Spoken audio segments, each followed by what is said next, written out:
Bonjour et bienvenue dans ce 19e numéro de Méditerranée qui, une fois n'est pas coutume, sera entièrement consacré à Jean-François Coustillière, ou plus exactement au livre qu'il a écrit en compagnie de Pierre Vallot. Cet ouvrage qui s'intitule Géopolitique et Méditerranée,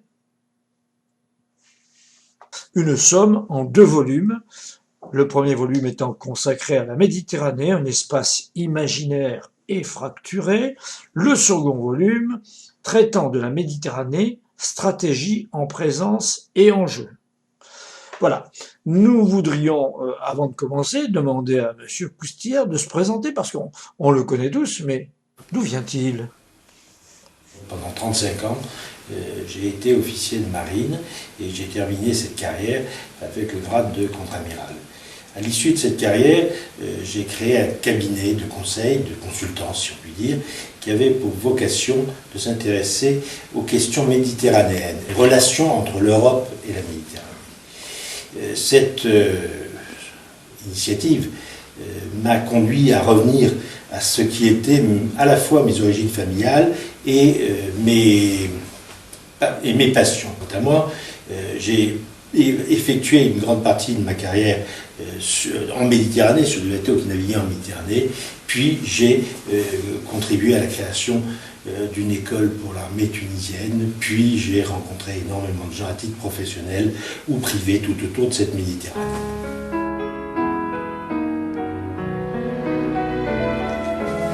Nous avons voulu tout d'abord mettre en lumière ce qu'est la Méditerranée, Méditerranée imaginaire, Méditerranée espace de fracture qui constitue finalement des aspects pérennes. Puis une deuxième approche qui est la Méditerranée et les stratégies qui s'y développent, de manière à essayer de déboucher sur des analyses qui puissent servir aux décideurs et surtout qui puissent les aider à réfléchir à la veille de cette 20e anniversaire du processus de Barcelone.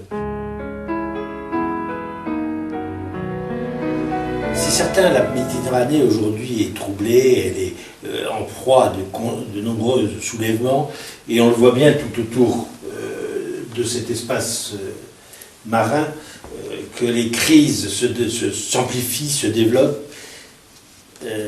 Il est très difficile dans ces conditions d'imaginer pouvoir avoir une analyse certaine pour ce qu'elle deviendra dans l'avenir. Néanmoins, il importe aussi de dégager des paramètres pérennes quand on regarde cette situation.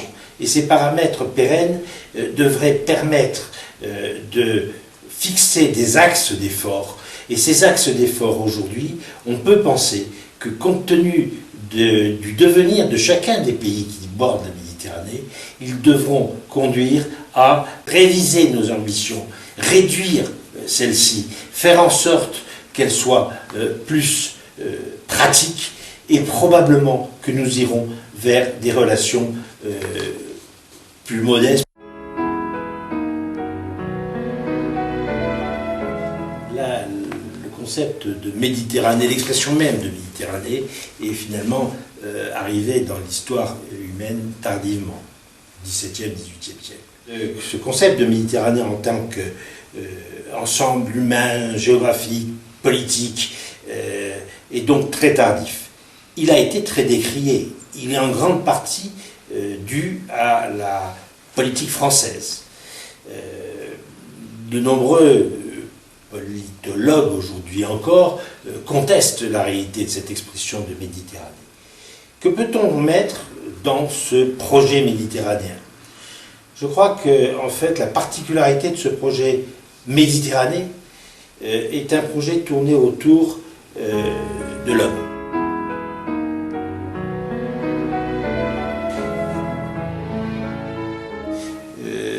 Je crois que l'histoire récente nous montre que c'est faux. Les scories de l'histoire, qui sont les conséquences des affrontements, des crises, des conflits, mais aussi de nouveaux venus, montrent bien que la Méditerranée reste au centre des préoccupations de nombreuses nations. C'est l'arrivée de la Chine, c'est l'arrivée le retour plus exactement de la Russie, c'est l'arrivée d'autres pays comme le Brésil.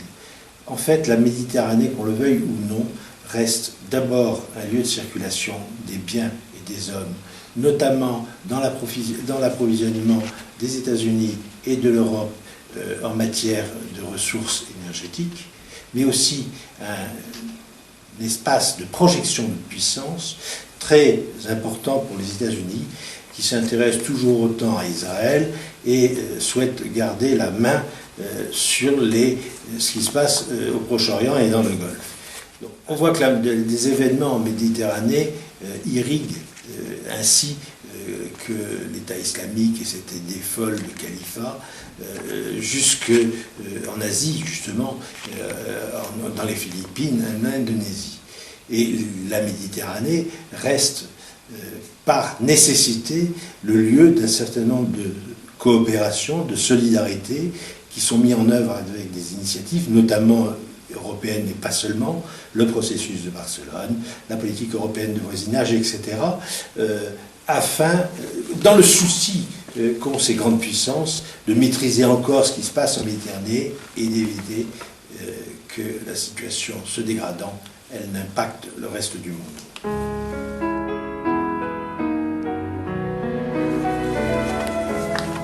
En effet, la Méditerranée est véritablement un espace de fracture.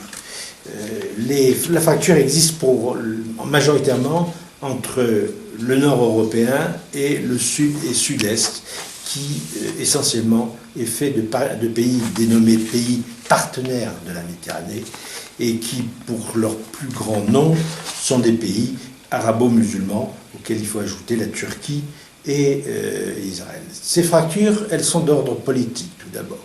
Politique, car le sud-est de la Méditerranée est prioritairement dominé par des régimes forts, pour ne pas dire certains totalitaires. La deuxième fracture est économique. La différence de niveau de vie, de PIB par habitant entre ces deux espaces nord et sud-est est frappant. Il est aussi d'ordre éducationnel. On voit que l'Union européenne, les pays de l'Union européenne méditerranéenne sont grosso modo alphabétisés à 99%, alors que le sud et est méditerranéen ne l'est en moyenne qu'à 75%. On peut comme ça trouver d'autres fractures.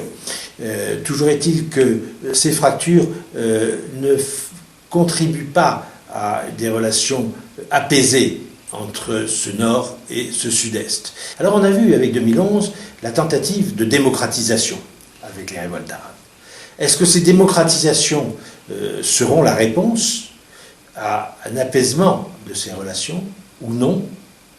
Je n'en sais rien. Toujours est-il que cette tentative de démocratisation, avant de s'établir, prendra beaucoup de temps.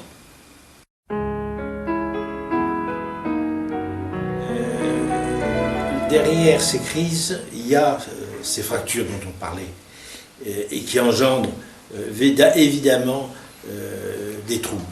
Mais il y a aussi encore beaucoup de revendications territoriales. Les crises qui jaillissent en Méditerranée ou qui se poursuivent pendant des dizaines d'années, comme la crise du Proche-Orient, sont souvent fondées sur des aspects territoriaux. Mais il ne faut pas oublier que derrière ces raisons, revendications territoriales, fractures, il y a aussi l'ingérence des pays non extérieurs à la région. On s'aperçoit qu'en Méditerranée, le calme et la paix n'a existé que quand la Méditerranée était soumise à une puissance. On peut remonter dans l'Antiquité et parler de la Pax Romana, mais plus proche de nous, l'affrontement entre Est et Ouest, Russie, URSS et États-Unis a permis d'obtenir d'une certaine façon une paix pendant quelques décennies. Dès que la puissance en question disparaît, qu'elle perd de son influence, de sa puissance, de sa présence, le désordre revient et les sources de crise et de conflits réémergent aussitôt. C'est ce que nous connaissons depuis l'effondrement du bloc de l'Est en 1991, qui a pour conséquence immédiate la résurgence d'un grand nombre de crises. Alors, est-ce une fatalité ou peut-on espérer un jour que la chose s'améliore?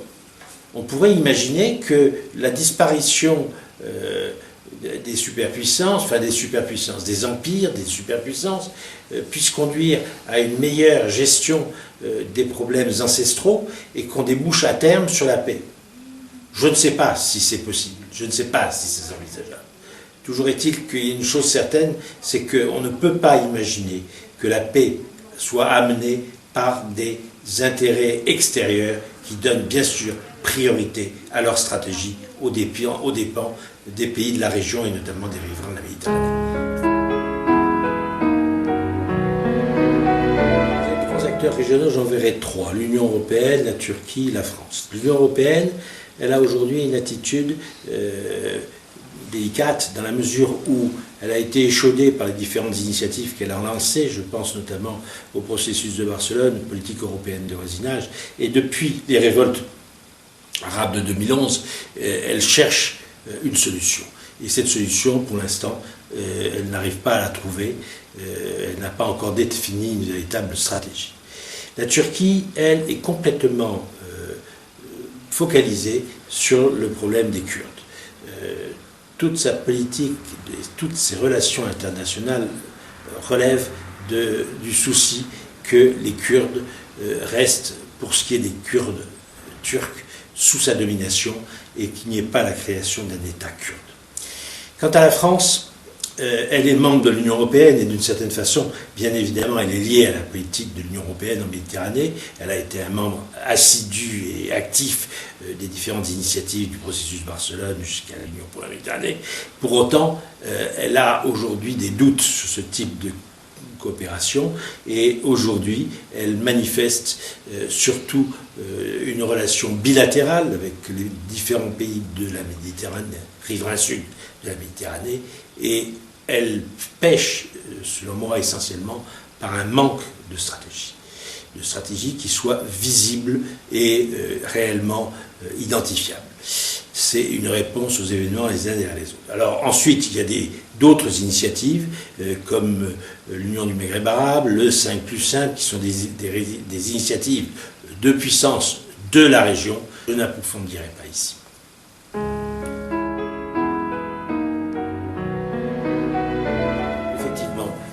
De nombreuses nations extérieures à la zone s'intéressent à la Méditerranée. Je commencerai par les États-Unis. Nous en avons déjà parlé, les États-Unis sont intéressés par la liberté et la sécurité des flux commerciaux entre l'océan Indien et l'Atlantique. Elle est intéressée également pour avoir la sécurité d'éventuelles disponibilités de projection de force en direction du Golfe arabo-persique. Et elle poursuit une stratégie qui est particulièrement liée à ses intérêts, ce qui est normal, mais ce qui se fait bien évidemment sans beaucoup d'attention pour les intérêts propres des riverains. On ne voit pas d'ailleurs très bien comment va évoluer cette stratégie, compte tenu de la moindre importance qu'aura sans doute le pétrole dans l'avenir avec le développement du gaz de schiste, et puis aussi peut-être d'une relation à Israël qui peut changer. Derrière ça, il y a l'OTAN. L'OTAN qui en fait est la projection, la prolongation de l'attitude américaine, avec des initiatives comme le dialogue méditerranéen et l'initiative de coopération d'Istanbul. En fait, c'est la prolongation de l'intérêt américain. La Grande-Bretagne est présente à travers ses points d'appui, Gibraltar, Chypre, Malte. Malte lui a échappé à présent, mais ces points d'appui comprennent des bases qui sont mises à la disposition des États-Unis. On voit apparaître la Chine, qui absolument veut faire valoir sa présence et sa politique dans la région, et sa présence notamment par des moyens militaires maritimes qui sont assez souvent, de plus en plus souvent, en mission dans la région. L'Iran, conduit la même démarche avec en arrière-plan la volonté de faire valoir les intérêts chiites contre les sunnites, s'impliquant de plus en plus dans les questions intérieures, y compris des pays du Maghreb.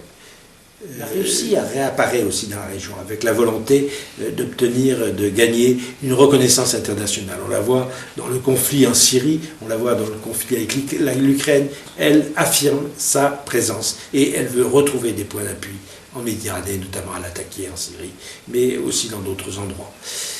Pour ce qui est de la dernier acteur qui est, à mon sens, de l'importance en Méditerranée, c'est l'ensemble que Arabie Saoudite, Qatar. C'est Arabie Saoudite, Qatar qui voit le monde à travers l'affrontement sunnite-chiite et qui, dans tous les pays riverains, joue la carte sunnite, voulant être le leader, obtenir le leadership des sunnites contre les chiites. Et cette attitude qui va jusqu'à un comportement très souvent contestable à l'égard des mouvements terroristes qui se développent en Libye comme au Mali ou en Syrie, fait que l'Arabie Saoudite et le Qatar conduisent des politiques très peu favorables aux intérêts occidentaux.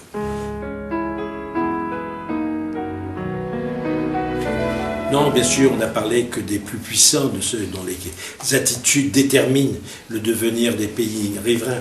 Mais bien évidemment, d'autres pays riverains sont impliqués et intéressés par les affaires méditerranéennes. En Méditerranée occidentale, vous avez le Maroc, l'Algérie, la Tunisie, et puis aussi en dehors de l'Union européenne, l'Italie et l'Espagne. Mais pour autant, ces pays n'ont pas les moyens militaires et diplomatiques d'infléchir le cours des événements. Dans le partie oriental de Méditerranée, vous avez l'Égypte, qui est pourtant un gros pays arabe, mais dont l'attitude actuelle et les préoccupations intérieures font qu'ils ne sortent pas beaucoup des relations propres à l'État égyptien.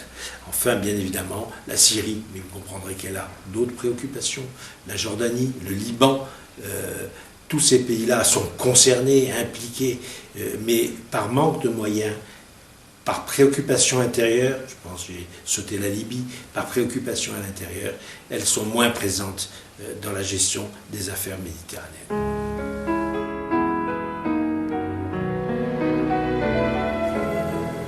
Vous avez tous les risques qui sont liés qui sont sujets et qui peuvent donner lieu à des déstabilisations des pays. Vous avez l'accès à l'eau, l'accès à l'alimentaire, l'accès à l'emploi. Vous avez des risques qui peuvent engendrer des déstabilisations organisationnelles. Par exemple, les conséquences à la fois d'un risque naturel, tremblement de terre et inondation, ou d'un risque industriel du type Seveso ou autre. Et puis vous avez les flux d'armement, les flux d'armement liés à la course aux armements, l'émergence de nouvelles puissances nucléaires, les flux humains à travers les immigrants, etc. Pour ce qui est des menaces, les menaces c'est plus simple, c'est plus clair. Il reste la menace d'une action militaire, étatique ou non, et la menace terroriste. Quand vous observez, quand vous faites l'inventaire de tous ces risques et ces menaces, il vous apparaît clairement que tous les pays méditerranéens, nord comme sud et est, sont soumis à ces risques et à ces menaces.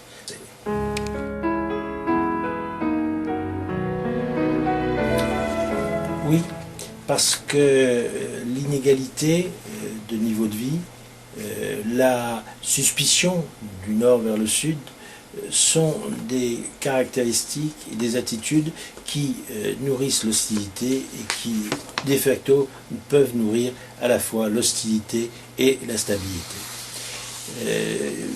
Le terrorisme prend notamment ses sources dans le rejet de l'autre, l'autre qui est vu comme profitant du Sud, l'autre qui est vu comme méprisant à l'égard du Sud. On peut, à la suite de ce genre de démarche, voir à ce moment-là se développer des révoltes, comme celle de 2011, avec les conséquences qui en suivent pour l'ensemble de la sécurité et de la paix en Méditerranée. Le premier enjeu vital, c'est l'emploi. Il faut que les gens aient de l'emploi. Il n'est pas supportable d'avoir 40% de la jeunesse au sud qui n'a pas d'emploi. Le deuxième point, c'est l'accès aux denrées alimentaires. Si les gens n'ont pas d'emploi, n'ont pas de ressources, et si en plus cette ressource alimentaire est insuffisante, vous avez des phénomènes de famine qui s'établissent, de malnutrition. Et enfin, c'est l'accès à l'eau d'une façon saine et suffisante, ce qui n'est pas garanti aujourd'hui au Sud, engendrant des revendications très fortes. Ce partenariat doit être un partenariat réel établi non pas tant sur les priorités européennes que sur les besoins des pays du Sud. En négociant cette coopération en fonction réellement d'une stratégie élaborée par le Sud et de projets élaborés par le Sud. Mais il faut aussi que cette coopération soit mesurée, qu'on en vérifie la portée, vérifie l'exécution, que ce partenariat repose sur la garantie à la fois du respect des valeurs de l'Union européenne, mais aussi sur la réalisation concrète de ce qui a été fait. Et notamment sur la partie inclusivité, c'est-à-dire que les progrès faits au Sud ne profitent pas seulement à une intelligentsia ou à une direction économico-politique et qui ne profite absolument pas à la population. Voilà, ce numéro spécial se termine. Et avant de vous quitter, nous voulions vous préciser que l'ouvrage de Jean-François Coustilière et Pierre Vallot, Géopolitique et Méditerranée, qui se décline en 2 volumes, a été publié chez L'Harmattan. Bonne journée, à la semaine prochaine, bye bye.